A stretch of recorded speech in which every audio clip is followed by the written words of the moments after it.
അർച്ചന ചേച്ചി LLB സീരിയലിൻ്റെ latest episode റിവ്യൂയിലേക്ക് എല്ലാ കൂട്ടുകാർക്കും സ്വാഗതം. ചിന്നുവും ജെയ്ക്കയും കൂടി സംസാരിച്ചു കൊണ്ടിരിക്കുമ്പോൾ ജെയ്ക്കെ പറയുന്നുണ്ട്, മോൾ എന്നെ സാറേ സാറേ എന്ന് വിളിക്കണ്ട. ആദ്യം കണ്ടപ്പോൾ മോൾ എന്താ വിളിച്ചത്, അതേപോലെ വിളിച്ചാൽ മതി എന്ന് പറയും കേട്ടോ. ഞാൻ അങ്കിളെ എന്നാണ് വിളിച്ചിരുന്നത്, അത് വിളിച്ചാൽ മതി എന്ന് പറയും. പിന്നീട് ജെയ്ക്കയോട് ഇങ്ങനെ സംസാരിക്കും, എൻ്റെ അമ്മ സാറിൻ്റെ ഒരു ഫാനാണെന്നും ഞങ്ങൾ കോളേജിലേക്ക് വന്നു, സാറേ അപ്പം കണ്ടില്ല എന്നിങ്ങനെ പറയണം. അത് കേൾക്കുമ്പോൾ ജെയ്ക്കെ പറയുന്നുണ്ട്, മോൾ എന്തിനാ അമ്മയും കൂടി കോളേജിലേക്ക് വന്നത്, അങ്ങനെയൊന്നും കൊണ്ടുവരരുത് കേട്ടോ എന്നിങ്ങനെ പറയുമ്പോൾ ഇല്ല ഇനി ഞാൻ കൊണ്ടുവരില്ല എന്ന് പറയണം കേട്ടോ. സാറ് വീട് ഇങ്ങനെ പറയുന്നത് കേട്ടല്ലോ, സാർക്ക് വീട് കിട്ടിയില്ലേ ചോദിച്ചു. ഞാനൊരു വീട് ഇങ്ങനെ പോയി നോക്കി ഇഷ്ടമായി, പക്ഷേ ആ വീട് ആ സ്ത്രീക്ക് തരാൻ താല്പര്യമില്ല. പക്ഷേ എനിക്ക് വീടൊന്നും കിട്ടിയിട്ടില്ലെങ്കിൽ വേണ്ടില്ല, കോളേജിലെ ജോലി ഞാൻ വേണ്ടാന്ന് വെച്ച് തിരിച്ച് നാട്ടിലേക്ക് പോകും എന്നിങ്ങനെ പറയണം. അയ്യോ സാറേ അങ്ങനെ പോകരുത്, ഞങ്ങളുടെ പരിചയത്തിൽ ഒരു വീടുണ്ട്, ഞാനത് സംസാരിച്ചിട്ട് സാർക്ക് എന്തായാലും ആ വീട് ഞാൻ തരപ്പെടുത്തി തരാം, സാറിൻ്റെ ഫോൺ നമ്പർ എനിക്ക് തരുമോ എന്നിങ്ങനെ ചിന്നു ചോദിക്കണം കേട്ടോ. അതിനെന്താ മോൾക്ക് ഫോൺ നമ്പർ തരാമല്ലോ, പക്ഷേ മോളല്ലാതെ വേറെ ആർക്കും ഈ ഫോൺ നമ്പർ കൊടുക്കരുത് എന്നിങ്ങനെ പറയണം കേട്ടോ. ഇല്ല സാറേ ഞാൻ ഒരിക്കലും ഇത് കൊടുക്കില്ല എന്ന് പറയണം കേട്ടോ. പിന്നീട് കാപ്പി വരാൻ വൈകുന്ന സമയത്ത് ജെയ്ക്കെ പറയണം, ഞാനൊന്ന് പോയി നോക്കിയിട്ട് വരാം എന്ന് പറഞ്ഞിട്ട് ജെയ്ക്കെ ഇങ്ങനെ നോക്കാൻ വേണ്ടി പോകുമ്പോൾ അർച്ചനയും ദീപ്തിയും കൂടി അങ്ങോട്ടേക്ക് വരികയാണ് കേട്ടോ. പെട്ടെന്ന് തന്നെ അർച്ചനയ്ക്ക് ഒരു ഫോൺ വരികയാണ്. അത് കാണുമ്പോൾ ജെയ്ക്കെ വിചാരിക്കണം, അയ്യോ ഈ കുഞ്ഞിൻ്റെ മുമ്പിൽ ഇനി അവർ കണ്ടു കഴിഞ്ഞാൽ അനാവശ്യങ്ങൾ പറയുമല്ലോ, അത് മോശമാണല്ലോ എന്നിങ്ങനെ കരുതിയിട്ട് ചിന്നുമോളുടെ അടുത്ത് വരികയാണ് കേട്ടോ. ആ സമയത്ത് ചായയും ബണ്ണും എല്ലാം വരികയാണ് കേട്ടോ. അങ്കിളെ ഇരിക്കൂ കഴിക്കാമെന്ന് പറയുമ്പോൾ ജെയ്ക്കെ പറയണം, മോളെ എനിക്ക് അത്യാവശ്യം ഒരു കാര്യമുണ്ട്, അർജൻറ്റാണ് പോകണം എന്ന് പറയണം. സാരമില്ല എന്നാൽ അങ്കിൾ പൊക്കോളൂ, എൻ്റെ അമ്മയുടെ ഓഫീസ് ഇവിടെ അടുത്താണ്, ഞാൻ പോയിക്കോളാം എന്ന് പറയണം കേട്ടോ. അതിനുശേഷം ബില്ല് പേ ചെയ്തതിന് ശേഷം ജെയ്ക്ക് അർച്ചനയും ദീപ്തിയും കാണാതെ തന്നെ ജെയ്ക്കെ അവരിങ്ങോട്ട് കയറുമ്പോൾ പോവുകയാണ് കേട്ടോ.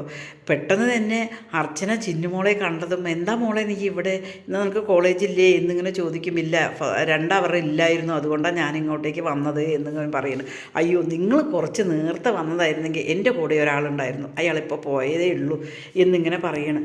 പെട്ടെന്ന് തന്നെ അർച്ചന വിചാരിക്കും, അയ്യോ ഇവിടെ ഇപ്പോൾ ആരെങ്കിലും ബോയ് ഫ്രണ്ടോ ആരെങ്കിലും ആയിരിക്കും എന്നിങ്ങനെ അർച്ചന കരുതുന്നുണ്ട്. ആരാ മോളെ എന്നിങ്ങനെ ദീപ്തിയും ചോദിക്കും കേട്ടോ. അതൊക്കെ ഉണ്ട്, നിങ്ങൾ കണ്ടില്ലല്ലോ, നേരത്തെ വന്നതാണെങ്കിൽ കാണാമായിരുന്നു എന്നിങ്ങനെ പറയുമ്പോൾ ചിന്നുമ്പോൾ അവൾ പറയും, ജെയ്ക്കെ സാറായിരുന്നു എന്നിങ്ങനെ പറയുമ്പോൾ, ആണോ ജെയ്ക്കെ സാറോ നിൻ്റെ കൂടെയോ കാപ്പി കുടിക്കാൻ വന്നതാണോ എന്ന് പറയണം കേട്ടോ. ഞാനിങ്ങനെ കോളേജ് ബസ് സ്റ്റോപ്പിൽ നിൽക്കുമ്പോൾ ജെയ്ക്കെ സാറെ കണ്ടപ്പോൾ അങ്കിൾ എന്നെ വിളിച്ചു കൊണ്ടുവന്നതാണ്, ഞങ്ങൾ കാപ്പി കുടിക്കാൻ ഇരിക്കുന്നത്, ഇപ്പോൾ പോയേ ഉള്ളൂ അർജൻറ്റായിട്ട് എന്നിങ്ങനെ പറയുമ്പോൾ ദീപ്തിക്കൊക്കെ ഭയങ്കര സന്തോഷമാവുകയാണ് കേട്ടോ. ഇവൾക്ക് ഇത്രയും ജെയ്ക്കെ ആയിട്ട് അടുപ്പമുണ്ടല്ലോ എന്നിങ്ങനെ പറയണം കേട്ടോ.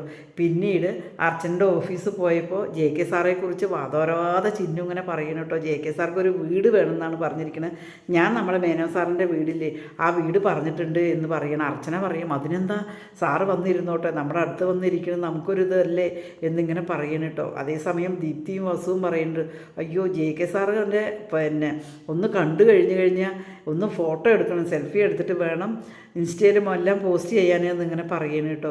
പിന്നീട് ഫോൺ നമ്പർ ഉണ്ട്, ഞാൻ എന്തായാലും വിളിച്ച് പറയാം എന്നിങ്ങനെ പറഞ്ഞിട്ട് ചിന്നു മോളിങ്ങനെ വിളിക്കുകയാണ് കേട്ടോ. അതേസമയം ജെയ്ക്ക് ഒരു ഓട്ടോറിക്ഷയിൽ ഇങ്ങനെ പോവുകയാണ് കേട്ടോ, ബാറിലേക്ക് വിട് എന്നിങ്ങനെ പറയാണ്. ചിന്നു മോള് ഫോൺ ചെയ്തിട്ട് പറയും, അങ്കിളെ ആ വീട് കാണാൻ എപ്പോഴാണ് വരിക, ഇപ്പോൾ വരുമോ, ഇവിടെയാണെങ്കിൽ എൻ്റെ അമ്മയുടെ ഓഫീസിൽ എല്ലാവരും ഉണ്ട്, നമുക്ക് എല്ലാവർക്കും കൂടി പോയിട്ട് ആ വീട് കാണാമെന്നിങ്ങനെ പറയുമ്പോൾ ജെയ്ക്കെ പറയാണ്, വേണ്ട ഞാൻ പിന്നൊരു ദിവസം വരെ മോളെ എന്നിങ്ങനെ പറയണം കേട്ടോ.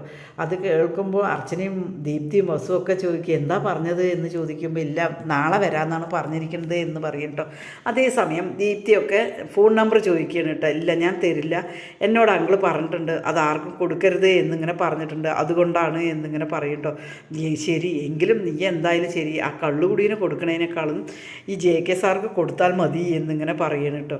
അതേസമയം അർച്ചനയ്ക്ക് ഭയങ്കര അത്ഭുതം തോന്നും കേട്ടോ. മോളിങ്ങനെ വിളിക്കലും ജെയ്ക്കയോട് ഇങ്ങനെ സംസാരിക്കുമ്പോഴും ഒക്കെ ചെയ്യുമ്പോൾ, നിൻ്റെ കോളേജിൽ സാറല്ലേ, നീ പിന്നെ എന്താ അങ്കിളെ എന്ന് വിളിക്കുന്നത് എന്ന് ചോദിക്കുകയാണ് കേട്ടോ അർച്ചന. അത് കേൾക്കുമ്പോൾ ചിന്നുമോൾ പറയുന്നുണ്ട്, ആ സാറ് എന്നോട് അങ്കിളെ വിളിച്ചാൽ മതി എന്നാണ് പറഞ്ഞിരിക്കുന്നത് എന്നിങ്ങനെ പറയണം കേട്ടോ. എന്തായാലും അർച്ചനയ്ക്ക് ഭയങ്കര സന്തോഷമാണ് കേട്ടോ. പിന്നീട് അവർ രണ്ടുപേരും കൂടി വീട്ടിലേക്ക് വരികയാണ്. വീട്ടിലേക്ക് വന്നിട്ട് അർച്ചനയും ചിന്നും കാര്യങ്ങളെല്ലാം പറയണം കേട്ടോ. ഇങ്ങനെ ജെയ്ക്കെ സാർ ആ വീട് ചോദിച്ചിട്ടുണ്ടെന്നും ആ വീട് കാണാൻ നാളെ വരും എന്നിങ്ങനെ പറയണം കേട്ടോ. അത് കേൾക്കുമ്പോൾ അനന്തനും മുകുന്ദനൊക്കെ ഭയങ്കര സന്തോഷമാണ് കേട്ടോ. അത്രയും നല്ല എഴുത്തുകാരനല്ലേ എന്നിങ്ങനെ പറയണം. മഞ്ജു പറയണേ, എഴുത്തുകാരൊക്കെ എല്ലാവരും നന്നായിരിക്കില്ല എന്ന് പറയണം കേട്ടോ. അതിനെ വല്ല ബുക്കും വായിക്കണം അപ്പോഴേ അറിയുള്ളൂ, അയാൾ പ്രത്യേക തരം എഴുത്തുകാരനാണ്, അയാൾ മദ്യത്തിനും മയക്കുമരുന്നിനും എതിരെയുള്ള എഴുത്തുകാരനാണ്. അയാൾ ഒരു പബ്ലിക് പ്രോഗ്രാമിലും പങ്കെടുക്കാത്തൊരു എഴുത്തുകാർ, വെറൈറ്റി സ്വഭാവമുള്ളൊരു എഴുത്തുകാരനാണ് എന്നിങ്ങനെ പറയുന്നത് കേട്ടോ. അതിനുശേഷം അർച്ചന അങ്ങോട്ട് പോവുകയാണ്. അർച്ചന അങ്ങോട്ട് പോകുമ്പോൾ മഞ്ജുവും ഇവരെല്ലാവരും കൂടി പറയുന്നുണ്ട്, ചേച്ചിയുടെ മുഖത്ത് എന്തൊരു സന്തോഷമാണ് എന്നിങ്ങനെ പറയണം കേട്ടോ. അത് കേൾക്കുമ്പോൾ മഞ്ജു പറയും, അടുത്തിനി എങ്ങനെ വന്നിട്ട് എന്താണാവോ പ്രശ്നം, അയാളുടെ സ്വഭാവം എന്താണെന്നുള്ളത് ചേച്ചിക്കറിയില്ലല്ലോ എന്നെല്ലാം ചോദിക്കണമുണ്ട്. ചേച്ചിക്കറിയില്ല, ചേച്ചിക്ക് അയാളെ വായനയിലൂടെ മാത്രമേ അറിയുള്ളൂ എന്നിങ്ങനെ പറയണം കേട്ടോ. പിന്നീട് ചിന്നുമോളോട് ഇങ്ങനെ അർച്ചന പറയാണ്, ജെ.കെ വന്നു കഴിഞ്ഞാൽ നീ വെറുതെ പോയി ശല്യം ചെയ്യരുത് കേട്ടോ മോളെ, അയാൾക്ക് എഴുതാനുള്ള സ്വൈര്യവും സമാധാനവും എല്ലാം കൊടുക്കണം, എങ്കിൽ മാത്രമേ അയാൾക്ക് എഴുതാൻ പറ്റുള്ളൂ എന്നിങ്ങനെ പറയുമ്പോൾ ചിന്നു പറയുന്നുണ്ട്, അതിന് അയാൾക്ക് വീട് ഇഷ്ടമായാലല്ലേ, അങ്കിൾക്ക് വീട് ഇഷ്ടമായെങ്കിൽ മാത്രമല്ലേ അമ്മേ ഇങ്ങോട്ടേക്ക് വരുള്ളൂ, എന്തായാലും നാളെ വരും എന്നിങ്ങനെ ചിന്നു അർച്ചനയോട് പറയണം കേട്ടോ. അർച്ചന ആകെ ഭയങ്കര ഹാപ്പിയിലാണ്. ഏതായാലും ജെ.കെ സാർ അങ്ങോട്ടേക്ക് വരുമെന്ന പ്രതീക്ഷയിലാണ് അർച്ചന.